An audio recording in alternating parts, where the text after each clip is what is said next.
So welcome to the spring training series here again, and today we've got a unique guest with us. This is Troy Bauer. He's lives in Iowa. He's our seed treatment technical specialist for the Midwest. Yeah, good morning, Jared. Good morning, Michael. How are you two doing today? Good, good. Glad you can make it with us. You bet. Yeah, thanks for jumping on, Troy. So today we're going to cover a pretty interesting topic from my opinion, and we're going to talk quite a bit about seed treatments and some of the pests that we can control and some of the issues that we can address with that. And I think it's becoming more and more of a relevant topic these days as people are growing more soybean acres. They're really pushing the envelope in terms of increasing yield, and we're starting to see more of that early soybean planting conversation going on as well. And all of those fit into that, need to have a seed treatment, need to protect the soybean seed from some of these early season pests that we see, and then a few other ones along the way. So, Troy, we'll throw it over to you. What are some things that you look for in a seed treatment? Yeah, Michael, I think you teed that up really well. There's a number of things that growers look for with seed treatments. Number one, trying to maximize yields. We've got record soybean acres going in this year. So growers are going to be planting earlier, as well as the demand for soybeans and soybean bushels is out there in the marketplace. I think one of the things that growers really need to think about is what seed treatments enable soybeans to establish stand in cool, wet environments in the spring. And obvious plus that BASF offers is a tremendous seed treatment package that does a really good job in terms of establishing stands in the presence of some of the pests that soybean seedlings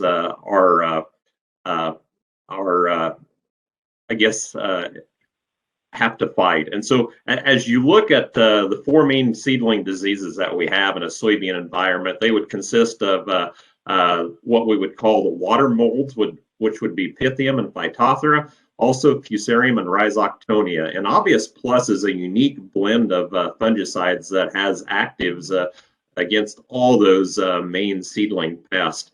If you think about Pythium and Phytophthora, metalaxyl is kind of the gold standard in the industry, and Obvious Plus has a high dose rate of metalaxyl to fight that.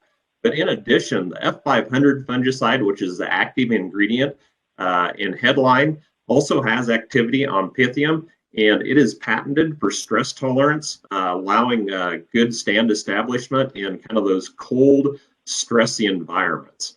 So all those active ingredients in Obvious Plus work together to establish a good stand in those cool, wet conditions.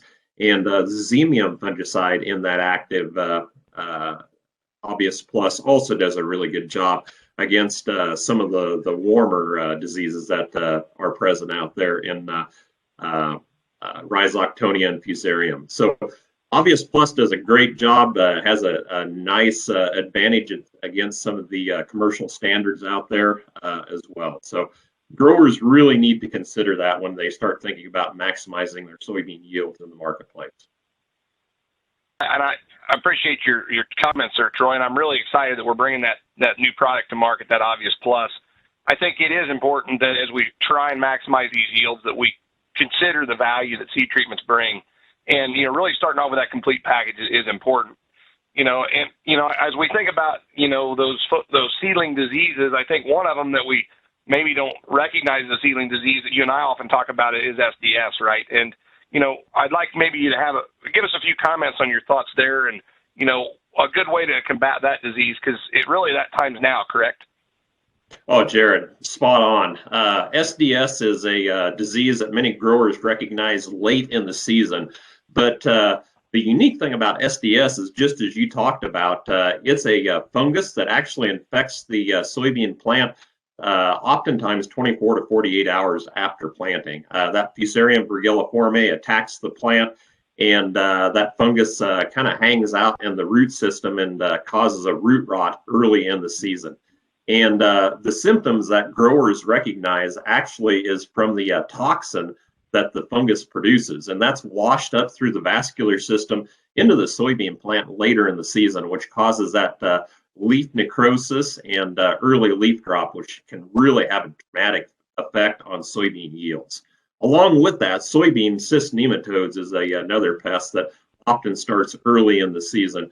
And the good thing about the portfolio that BASF offers is we have a Levo in that portfolio, and Levo is second to none in the industry for both SDS and soybean cyst nematode activity.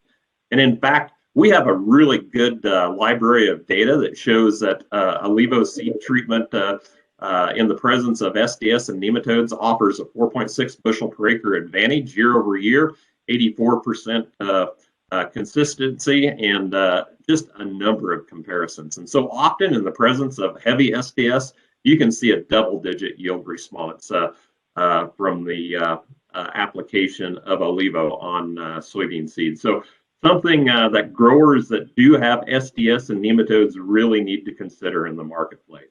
So yeah, good question, Jared. Appreciate that. Yeah, and as you said, Troy, I think sometimes, especially where I work here in Missouri, we often don't think about, really what the SDS and the nematodes bring.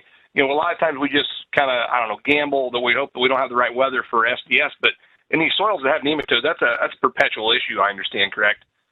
Yeah. And so actually that's another good point. Once soybean cyst nematodes are present in your field, they're going to be there every year. You really need a good management strategy around soybean cyst nematodes, which often comes back to crop rotation and planting resistant varieties, and then using a seed treatment such as a Levo to help keep those populations under control. But the unique thing about SDS, going back to that, is once that's present in the field, it's going to be there for forever as well. And the way you manage that is a little bit different than soybean cyst nematode, because that Fusarium virgiliforme, that fungus actually infects corn roots and corn grain just actually better than what it does on soybeans. So once it's present there, if you rotate the corn, you're really not keeping SDS under control. So you need to consider planting varieties that have good resistance to SDS and using a seed treatment such as a Levo. Excellent.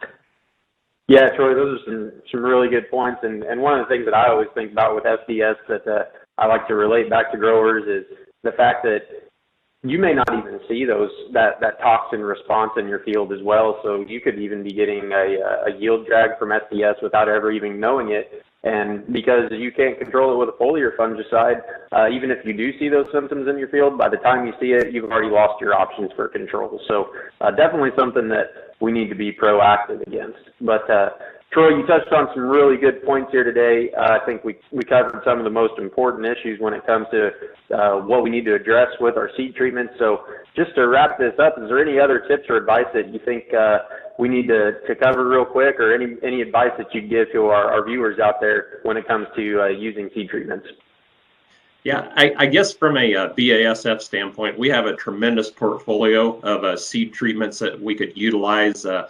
Seed treatment insecticides, we've got Obvious Plus and a Levo that we talked about, Volt IP from an inoculant standpoint for the growers that want to use an inoculant, Poncho as an insecticide, and Rulania is a new seed treatment that we're continuing to learn about that offers additional activity on Fusarium and Rhizoctonia. So we're probably second to none in the industry from a street seed treatment perspective.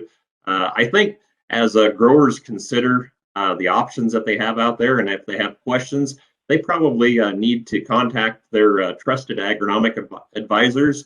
The local BASF reps out there certainly can answer questions about any of these products, and we would love to help the growers out, really to help maximize their yield potential in this 2021 growing season.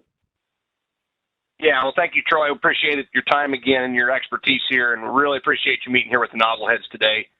Anything else, Mike, that you'd like to add here before we close? Nope. I think we covered the important issues. So like Troy said, if you've got any questions about our seed treatment portfolio, be sure to reach out to a BASF rep, and we'll help you out as best as we can. All right. Thanks, guys. Thank you, Troy. Hey, folks. Thanks for watching. The thoughts and comments expressed on these videos are the opinions of the Nozzleheads. Be sure to like and subscribe down below to be notified of new videos and content.